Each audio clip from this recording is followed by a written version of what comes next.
Amen. Je suis content d'avoir deux jeunes auditeurs parmi nous. J'essaierai de ne pas les saouler, d'être simple pour tout le monde. S'il n'y a pas beaucoup d'enfants, ils se joignent à nous, donc c'est super aussi. La parole, elle rentre aussi dans les cœurs d'enfants et le Seigneur n'était pas compliqué pour mettre les enfants à part. Voilà. Je voulais dire aussi que ce moment où on écoute la parole n'est pas plus saint que celui qui était avant la louange ou la sainte scène. Tout est saint pour celui qui est saint. Donc, voilà, moi je recherche une onction particulière pour que vos cœurs soient touchés, que le Seigneur fasse son œuvre, c'est tout. Mais bon, ce qui est saint, c'est sa parole. Ce qui est saint, c'est lui, c'est son œuvre et c'est son œuvre en nous. Par contre, nous achevons notre sanctification dans la crainte du Seigneur. Parce que c'est vrai qu'on est appelé saint, mais des fois, et puis nos épouses peuvent le dire, bon, ben voilà. On est encore sur terre et il y a des choses à voir. Amen. J'ai parlé de... De toute façon, on va y arriver jusqu'à que ça coule. Hein. Le Seigneur a fait des promesses sur les eaux vives, que l'eau vive coulerait de notre sein. Et tant que ça coule pas, que ça déborde pas, que c'est pas visible, je continue. Hein. Et en même temps, je suis transformé par sa parole. Donc j'espère que ça marchera aussi pour vous. Simplement, je vous invite à ne pas être des auditeurs oublieux. On fera un petit exercice à la fin, parce que si on veut faire des progrès, eh ben, il faut qu'on se mette aussi des choses, une discipline dans un sens. Hein. Et on fera pas des progrès si on ne se met pas aussi à l'œuvre. Hein. Vous ne ferez pas des progrès dans n'importe quel sport ou n'importe quel... Et la foi est un sport aussi, hein, on peut faire grandir dans la foi, mais si on ne fait pas quelques petites disciplines, si ce n'est pas des grandes choses, ben, on ne fera pas de progrès et on verra qu'on est un peu rejeté dans ce cas-là.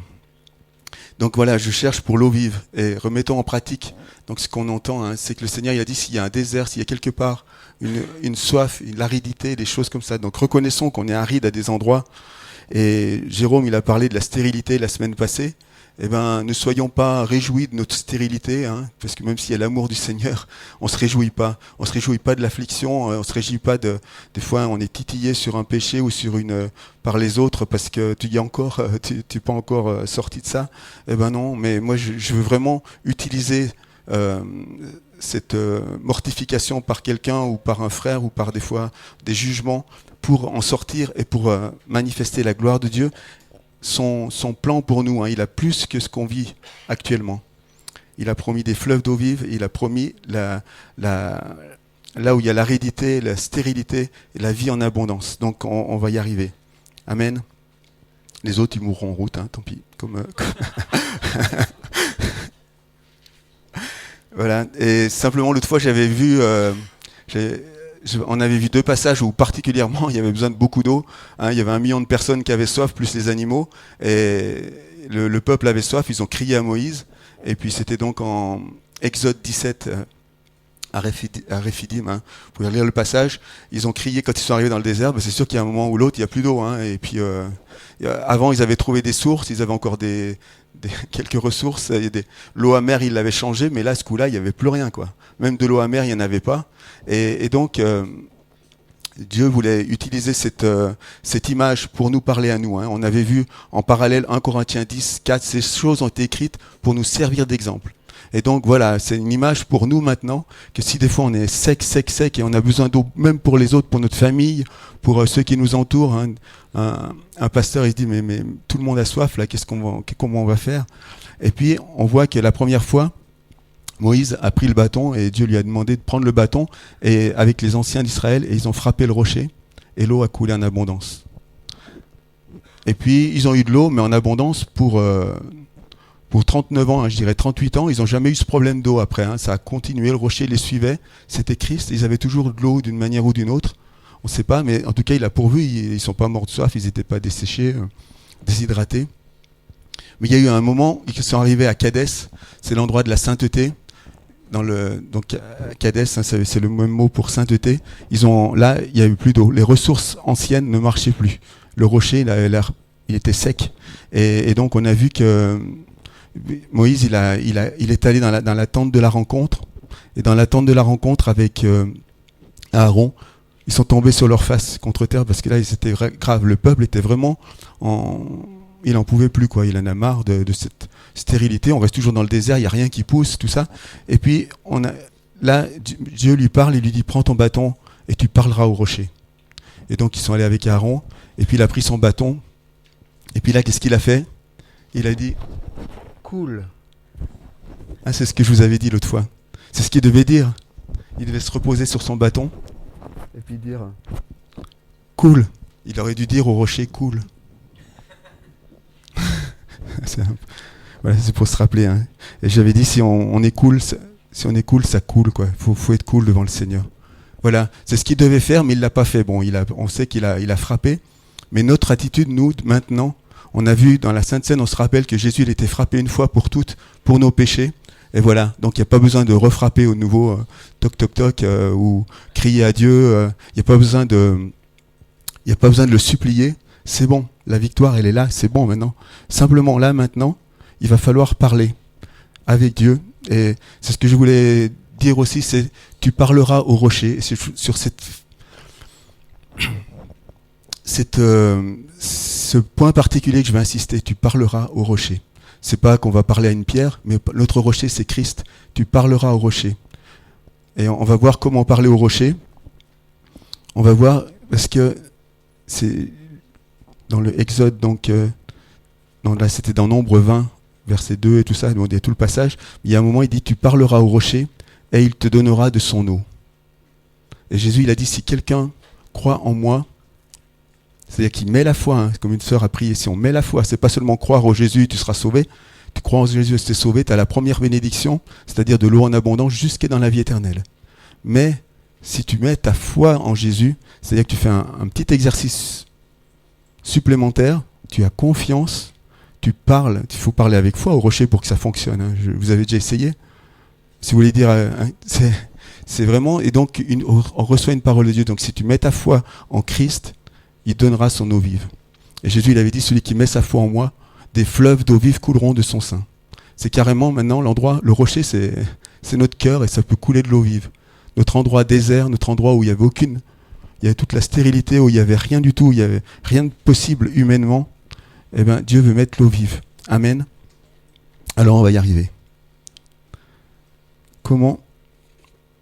On avait vu que donc ces 2 coups de bâton là, que Moïse avait donnés, c'était un enjeu grave parce que c'était une image spirituelle. C'est-à-dire que c'était pas simplement ce passage-là pour le moment, mais c'était pour nous aussi. S'il frappait, il donnait un exemple à tout le peuple et à nous aussi qu'il fallait frapper encore et qu'il fallait se mortifier pour recevoir de l'eau vive. Mais non. Et justement, il fallait parler au rocher. Voilà, donc reprenons la leçon telle qu'elle aurait dû être, mais sachons que si on frappe, ma foi, on ne rentrera pas dans le pays promis. Hein. Voilà. Ayons foi, donc c'est un exercice important, ayons foi en Dieu. Voilà, donc un des exercices à faire, c'est est-ce que je marche de progrès en progrès? Est-ce que même dans le désert, j'ai des racines qui vont jusque dans le courant?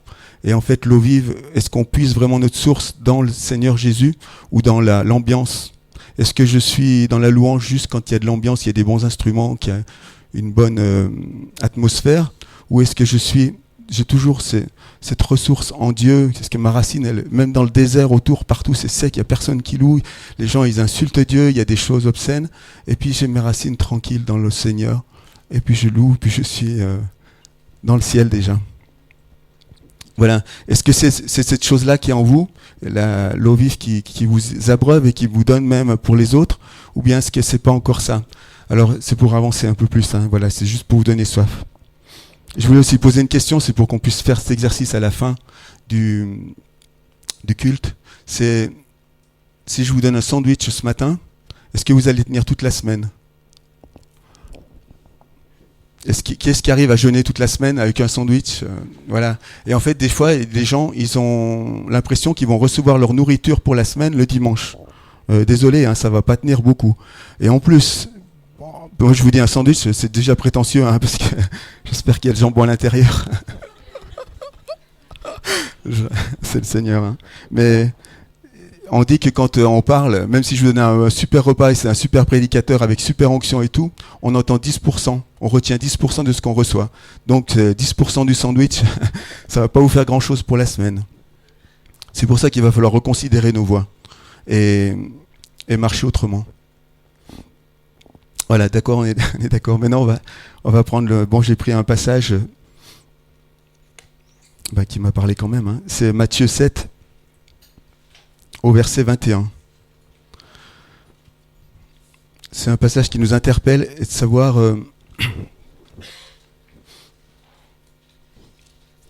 comment on est avec le Seigneur, notre relation avec le Seigneur.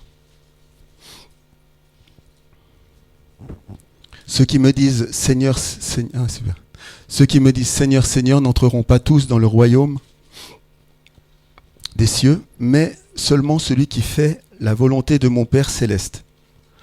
Beaucoup me diront ce jour-là, Seigneur, Seigneur, n'avons-nous pas prophétisé en ton nom? N'avons-nous pas chassé des démons en ton nom? On aimerait bien le faire, et beaucoup plus encore. N'avons-nous pas fait beaucoup de miracles en ton nom? Et je leur dirai ouvertement, je ne vous ai jamais connu. Éloignez-vous de moi, vous qui commettez le mal.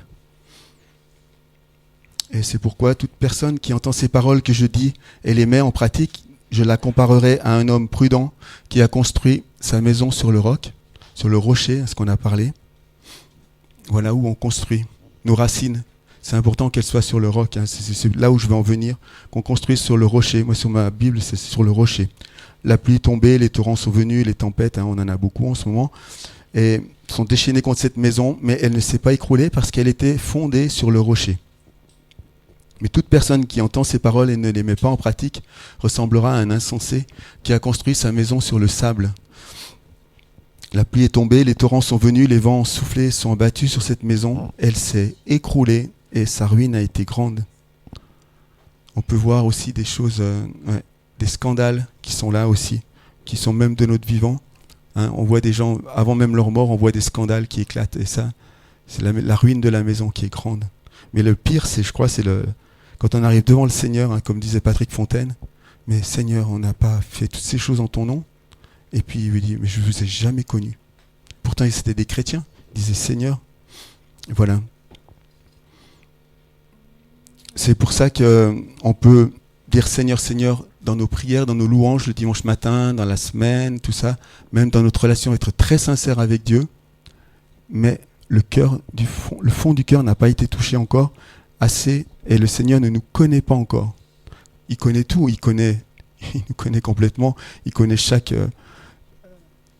particule de tout l'univers et en particulier nos cœurs et nos pensées. Il connaît tout.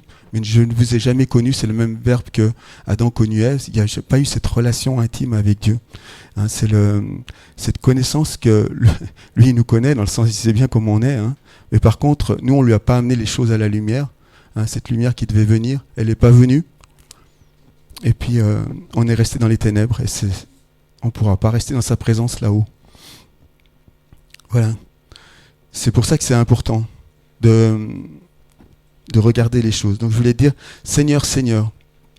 Donc voilà, on peut dire ceux qui prient, hein, Seigneur, Seigneur. Il y a beaucoup qui se disent chrétiens et puis qui ne le sont pas. Hein, beaucoup d'hypocrisie. Un peu, on se rend compte surtout pour les autres. Quoi. On se juge pas soi-même, mais on voit qu'il y en a certains, ils se disent chrétiens, mais quand même. Hein, voilà. N'avons-nous pas prophétisé en ton nom? Là, il a juste parlé prophétiser, mais on peut faire beaucoup plus maintenant. On peut prêcher en son nom. C'est venu après la prédication. Hein. Avant, normalement, on recevait des paroles de Dieu quand on est rassemblé. On reçoit des paroles, on écoute. Et des fois, on reçoit des paroles de Dieu. Et ça peut être des vraies prophéties, comme Balaam, il avait des vraies paroles de Dieu. Mais il était dans l'iniquité. C'est pour ça que c'est grave. Il n'est pas resté au ciel, Balaam. Hein. C'était un vrai prophète. Et nous aussi, on peut recevoir une pensée de Dieu, mais ça n'empêche pas que la semaine, l'iniquité est restée dans notre cœur, elle n'est pas touchée. Je peux vous parler aussi de Dieu, des choses sous l'onction, et puis avoir ma vie qui n'est pas en règle avec Dieu, il y a encore des choses. Et c'est pour ça que c'est important. N'avons-nous pas fait toutes ces choses en ton nom? N'avons-nous pas loué le Seigneur, même été vibré à sa parole, vibré dans les louanges? Nos louanges, souvent, on loue, on prie quand on est vraiment touché dans nos émotions, mais non. La gloire de Dieu, elle est partout. On peut louer partout, en tout temps, en tout moment, quand on le sent, quand on le sent pas. Toujours. N'avons-nous pas loué en ton nom? N'avons-nous pas adoré, rentré dans ta présence en ton nom? On peut vivre des merveilleuses choses hein, dans cette présence quand on est réunis, quand on se met ensemble dans l'unité. Mais ça ne suffit pas encore. N'avons-nous pas tapé des mains, dansé même, vibrer à ta parole, écouter en ton nom, écouter les messages même. Seigneur, j'ai vraiment été touché par le message ce matin. J'ai vraiment été touché, mais ça ne suffit pas. Celui qui met en pratique, c'est dit, hein. C'est-à-dire, si tu as été touché, ne suffit pas d'avoir un peu d'adrénaline là, parce que tu es repris dans ta conscience, mais d'arriver à discipliner les choses pour que le Seigneur fasse son œuvre et sa lumière partout, mettre sa lumière partout.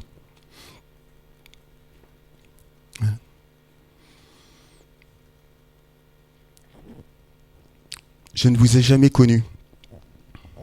On sait que Jésus, il représente l'arbre de vie.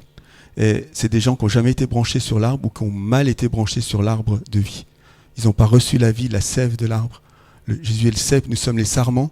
Est-ce qu'on est branché vraiment sur lui, notre énergie? Est-ce qu'on la tire de lui ou est-ce qu'on la tire humainement, hein? C'est là où vraiment, est-ce qu'on est allé jusqu'au fond de nous-mêmes, dans notre cœur? Est-ce qu'on est fondé vraiment sur le rocher, sur le roc?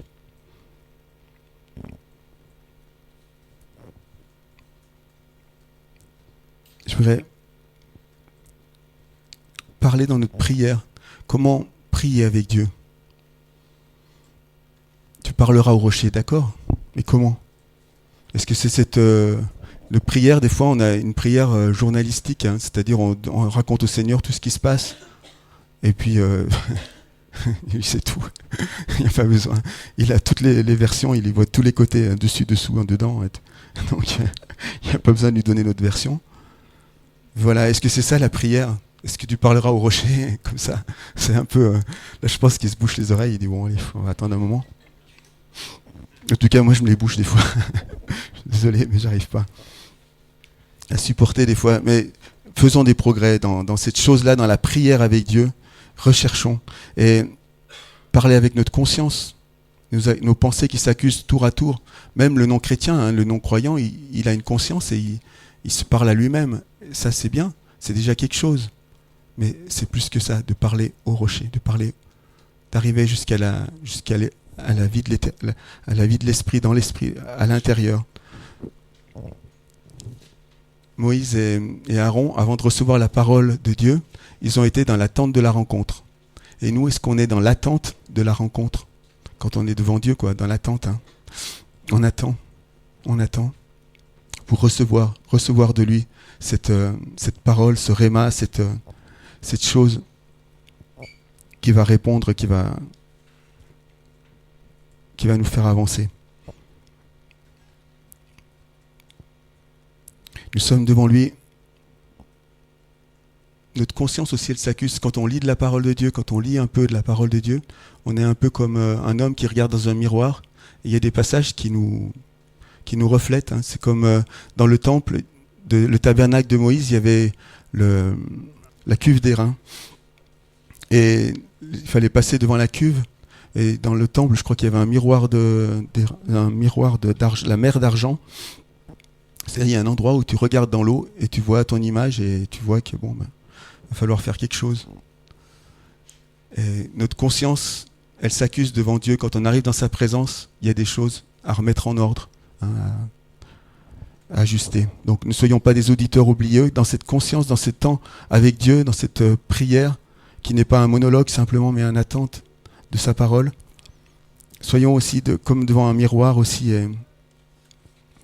Passons par des temps de repentance, de purification. N'ayons pas peur, hein. Donc dans ce lieu saint, il est ouvert, mais il faut y aller simplement. Il faut prendre son temps.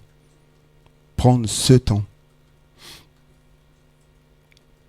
C'est pour ça que on fera le petit exercice à la fin pour organiser notre temps, pour avoir ce temps avec Dieu. Sinon, on ne fera pas de progrès, hein. C'est pas la peine d'être d'accord avec moi ce matin. Si vous ne faites pas quelque chose sur votre planning, là, sur votre agenda, et sur votre... votre mémoire intérieure, quoi, parce que sinon, même votre planning, vous risquez de passer à côté, hein. Vous pouvez, dans un agenda, vous pouvez rater des rendez-vous, mais celui-là, il ne faut pas le rater. Donc après, c'est une discipline vraiment plus forte. Voilà. Et celui qui entend et qui met en pratique sera prudent, et sa maison tiendra, fondée sur le rocher. sur la montagne. Si on construit quelque chose sur la montagne, il n'y a pas besoin de faire de fondation. On peut mettre directement le béton dessus, les murs, ça tient.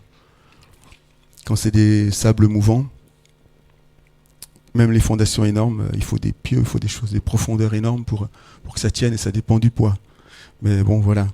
À l'époque, ils n'avaient pas encore ces systèmes de construction. Mais même maintenant, il n'y a rien de plus solide qu'une montagne, qu'une pierre, que le roc. Et c'est Jésus, notre montagne, qui ne bougera pas, qui ne changera pas. Amen. Je voudrais dire, dans ces temps de prière aussi, qu'est-ce qu'on doit faire? Donc il y a le temps de miroir, le temps de s'approcher de lui, de se purifier. Il y a ce temps aussi, on doit lui apporter de la nourriture. Vous savez, les idoles, les païens, ils apportent de la nourriture à leur Dieu. Il faut amener de la nourriture à Dieu. Et de quoi se nourrit Dieu? La louange et la reconnaissance. C'est vrai. Un enfant, qu'est-ce que vous attendez? Quelle reconnaissance vous attendez? Qu'est-ce que vous attendez de votre enfant? Qui vous nourrisse affectivement, qui vous nourrisse... Non, vous attendez de la reconnaissance, qu'il soit heureux. Déjà, il n'y a pas besoin de votre affection, vous l'avez normalement dans le couple. Vous n'attendez pas de votre enfant qui pourvoit votre affection, c'est un dysfonctionnement. Mais par contre, vous êtes super heureux quand il est content, quand il a la joie de vivre. Et Dieu, il est content quand on est reconnaissant, qu'on a confiance en lui. Même quand tout est noir, on a quand même confiance, on va s'en sortir. Amen. Et c'est ça. Parce que si vous avez confiance juste quand tout va bien, quand la mer est calme, c'est pas la peine, quoi, n'importe qui le fait. Mais quand il y a des circonstances difficiles et que vous avez confiance, et bien là, ça le réjouit, ça lui fait du bien, c'est de la nourriture pour Dieu. Notre nourriture, notre reconnaissance, notre confiance, notre foi aussi qui grandit. Avant, j'arrivais pas à prier même pour un petit mal de tête, j'arrivais pas. Maintenant, j'ai confiance, Seigneur, tu vas m'en sortir. Ou la foi pour quelqu'un, pour prier pour quelqu'un, la foi pour... je vais m'en sortir, j'ai horreur de parler en public, moi j'ai la timidité, la honte, et puis je vais m'en sortir avec Dieu. Voilà. Des petits progrès, des petites choses dans la foi. Et ça, il aime. Notre amour en retour aussi, un amour infiniment petit par rapport à ce qu'il nous a donné, mais bon, on lui ramène un petit peu de reconnaissance, c'est ça, notre joie, notre louange, comme des enfants, voilà. Qu'est-ce qu'on peut amener aussi? On peut amener notre intercession pour les autres, on est des sacrificateurs maintenant. Christ est notre grand sacrificateur, nous on est les sous-fifres, on peut lui amener les choses, on lui amène nos vies, bon c'est sûr, mais nos petits problèmes, et surtout pensons aux problèmes des autres, aux problèmes des uns des autres, des situations qui nous chargent, puissions nous décharger sur Dieu. Notre intercession pour le monde, pour notre entourage, présenter à Dieu des choses, des requêtes, avec des actions de grâce, avec de la confiance quand même, qu'il y arrivera. Et puis, je mettrai aussi l'autre chose, ça fait 4 choses, donc. On a la prière miroir, l'écoute du cœur. Il y a lui apporter de la nourriture, donc notre reconnaissance, notre confiance, tout ça. Il y a notre intercession donc pour les autres. Si vous suivez notre Père aussi, ça marche un peu dans ce système-là aussi. Il y a toutes ces choses. Et puis sinon, utilisez son nom, afin que le Père soit glorifié. Quand on utilise le nom de Jésus, quand on prie pour des circonstances, quand on va parler au rocher ou à la circonstance, parce qu'on a confiance en Dieu. Ça, on va y arriver plus tard. Je vous ferai autre chose quand j'y arriverai aussi. Mais c'est quelque chose qu'il attend de nous. Je veux que vous portiez beaucoup de fruits afin que mon Père soit glorifié. Et ce fruit, c'est aussi la guérison, la puissance miraculeuse. Il la veut pour ses enfants. Et ça, il faut qu'on ait cette chose-là maintenant. Enfin, cette chose-là, ça fait partie du programme, mais on n'y arrive pas sans ça. Les gens, ils vont partout dans le monde, ils vont prendre des trucs. N'importe quoi pour... et ils voient plus dans le monde que dans l'église, c'est pas juste. Et normalement, on a beaucoup plus, nous. Donc, il faut retrouver le nom, utiliser le nom de Jésus et le voir dans toutes ses capacités, toute son autorité. Amen. Voilà. Je vais vous demander simplement, parce que là, je ne vais pas faire plus long, je ne vais pas vous casser la tête. Ça ne sert à rien d'en rajouter, je ne veux pas rajouter des tranches de pain au sandwich. Le but, c'était que vous ayez l'essentiel, c'est tu parleras au rocher, à Christ. Alors si vous êtes d'accord de parler avec Christ, avec le rocher, maintenant vous je ne vais pas vous demander de lever la main, tout ça, vous pouvez même rester assis. Prenez vos agendas discrètement, et puis, ou dans votre tête. Vous dites, à quel moment je peux faire. Parce que c'est de savoir on avait regardé une autre fois, à quelle source on s'abreuve. Est-ce que tu t'abreuves au Jourdain, tu t'abreuves au Nil, l'Égypte, le secours de l'Égypte, ou à l'Euphrate, le fleuve du monde? C'est quoi qui t'abreuve? C'est la télé qui passe ton temps? Où est-ce que tu passes ton temps? Où est-ce que tu passes tes ressources quand tu vas pas bien? C'est où que tu vas? C'est où que tu reprends ta ressource? Et même le Jourdain, moi je dirais c'est le fleuve religieux. Il y a mieux que ça, c'est la source souterraine, justement celle qui nous permet de tenir dans le désert, cette source qui est en Christ, qui ne se voit pas mais qui se voit quand même, quoi. On ne voit pas nos racines mais on voit les feuilles et le fruit. Et voilà, donc si on veut ce temps avec Dieu, il va falloir prendre notre agenda et puis dire, voilà, le matin je fais, si je commence tout de suite un tout petit peu plus tôt, et on a un changement d'heure, donc notre horloge biologique elle nous laisse 1 heure de plus là. Donc on peut déjà attaquer tout de suite là, sans trop d'efforts. Vous couchez un petit peu plus tôt le soir, c'est juste la discipline.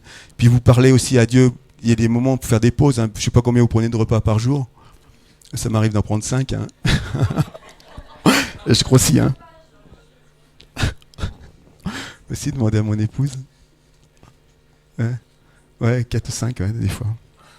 Il y a un repas qui n'est pas un repas, mais c'est quand même là. Et simplement, si on peut prendre des repas avec Dieu, si on ne tient pas jusqu'au soir. Et puis moi, je me disais, le soir, je suis trop fatigué pour lire la parole, mais en fait, je ne suis pas assez fatigué pour regarder quand même des émissions. Donc, si je peux remplacer l'émission par la parole de Dieu, c'est aussi une façon de se discipliner c'est pas pour être plus religieux, mais c'est pour qu'on puisse, que la racine, elle descende jusqu'au rocher, jusqu'au roc, et qu'on soit vraiment fondé sur lui, et qu'on voit vraiment la différence.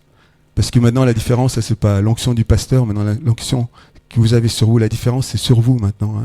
Le monde, il veut pas, vous n'arriverez pas à amener les gens dans l'église. Par contre, vous êtes là dans le monde, si vous ne faites pas la différence, vous les toucherez jamais. Amen. Donc, on prend ce petit temps, bon temps si on veut. Mais réfléchissez, on réfléchit devant le Seigneur, et puis, Seigneur, qu'est-ce que tu me montres? On peut commencer, dans cette présence, dans cette attente de Dieu. Travaillons aussi l'attente de Dieu dans le temps de louange, le dimanche matin, dans les prières, recherchons sa parole, recherchons ce qu'il veut dire aux uns aux autres. Il y a les dons spirituels qui sont donnés pour ça. Mais là, on a un petit temps d'écoute aussi pour, Seigneur, qu'est-ce que tu veux pour moi?